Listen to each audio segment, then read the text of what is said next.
Smart मीटरबद्दल मी ताई जे बोलले ते मी ऐकलं आणि तुपे साहेब जे बोलले ते पण मी ऐकलं. ग्रामीण भागामध्ये साहेब माझा मतदारसंघ हा ग्रामीण भागात येतो. अनेकांच्या मतदारसंघामध्ये हा स्मार्ट मीटरचा संघर्ष आता चालू असेल.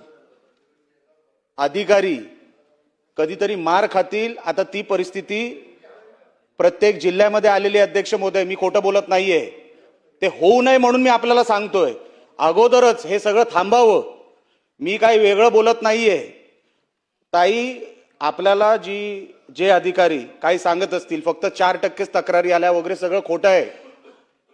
50%च्या वर तक्रारी आहेत. पण खालचे अधिकारी का ब्रीफिंग देत नाहीत वरती मंत्रालयाला मला काही कळायला मार्ग नाही.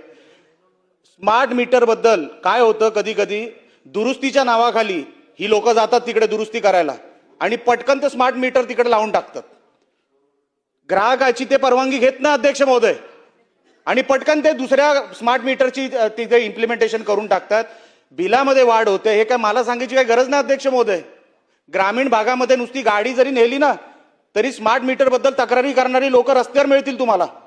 म्हणून माझी विनंती अध्यक्ष महोदय, मंत्री महोदय आपल्याला सुद्धा, की ताई, स्मार्ट मीटर बद्दल अनेक तक्रारी ग्रामीण भागामध्ये आहेत. त्याची दुरुस्ती करण्यासाठी तिकडचे अधिकारी हे काही तिकडे उपाययोजना करू शकणार नाही. त्यांना काही सांगू शकत नाही. ते कन्व्हिन्स करू शकत नाही की आम्हाला स्मार्ट मीटर का तुम्हाला द्यायचं आणि तुम्ही का घेतलं पाहिजे. तुम्ही म्हणतायत तक्रारी नाहीत, पण असंख्य तक्रारी आहेत. तुम्ही मला जर माझ्याच मतदारसंघात जर विचारलं, तुम्हाला शेकडो तक्रारी मी तुम्हाला आता आणून देऊ शकतो. पण माझी ताई विनंती आहे अध्यक्ष महोदय आपल्या माध्यमातून, ह्या स्मार्ट मीटर बद्दल ग्रामीण भागामध्ये अतिशय असंतोष आहे. त्याच्याबद्दल त्याचा निवारा करण्यासाठी सरकार काय करणार आहे का, एवढा माझा स्पेसिफिक प्रश्न.